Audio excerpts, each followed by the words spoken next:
জাহাঙ্গীরনগর বিশ্ববিদ্যালয়ে দীর্ঘ ৩৩ বছর পর কেন্দ্রীয় শিক্ষার্থী সংসদ ও হল সংসদ নির্বাচনের প্রস্তুতি সম্পন্ন হয়েছে। ১১ সেপ্টেম্বর সকাল ৯টা থেকে বিকেল ৫টা পর্যন্ত বিশ্ববিদ্যালয়ের ছাত্রদের ১১টি এবং ছাত্রীদের ১০টি হলে একযোগে ভোট গ্রহণ ইতোমধ্যে শুরু হয়ে গেছে। বিশ্ববিদ্যালয় প্রশাসনের সার্বিক সহযোগিতায় জাকসু নির্বাচন কমিশন নির্বাচনের সব ধরনের প্রস্তুতি শেষ করেছে। তবে নির্বাচনকে ঘিরে ইতোমধ্যেই ষড়যন্ত্র শুরু হয়েছে বলে অভিযোগ করেছেন বাংলাদেশ ইসলামী ছাত্র শিবিরের কেন্দ্রীয় সভাপতি জাহিদুল ইসলাম। বৃহস্পতিবার রাতে সংগঠনের ফেসবুক পেজে তিনি জানান, জাকসু নির্বাচন নিয়ে ষড়যন্ত্র চলছে, কিন্তু জাহাঙ্গীরনগর বিশ্ববিদ্যালয়ের বিপ্লবী শিক্ষার্থীরা তা মোকাবেলা করতে প্রস্তুত। তিনি তার বার্তায় বলেন, হাসবুনাল্লাহ।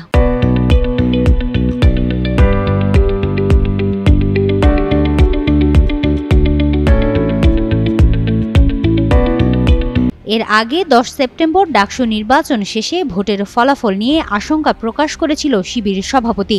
তিনি বলেছিলেন, নো নেগোসিয়েশন। শিক্ষার্থীদের স্বতঃস্ফূর্ত ভোট প্রদানের পর ডাকসুর কোনো পদ নিয়ে নেগোসিয়েশন করার অধিকার কারও নেই। বিশ্ববিদ্যালয় প্রশাসন, কোনো রাজনৈতিক দল, মন্ত্রীপাড়ার কোনো উপদেষ্টা কিংবা প্রধান উপদেষ্টা কারও অধিকার নেই। এই ম্যান্ডেট কেবলই ঢাকা বিশ্ববিদ্যালয়ের শিক্ষার্থীদের।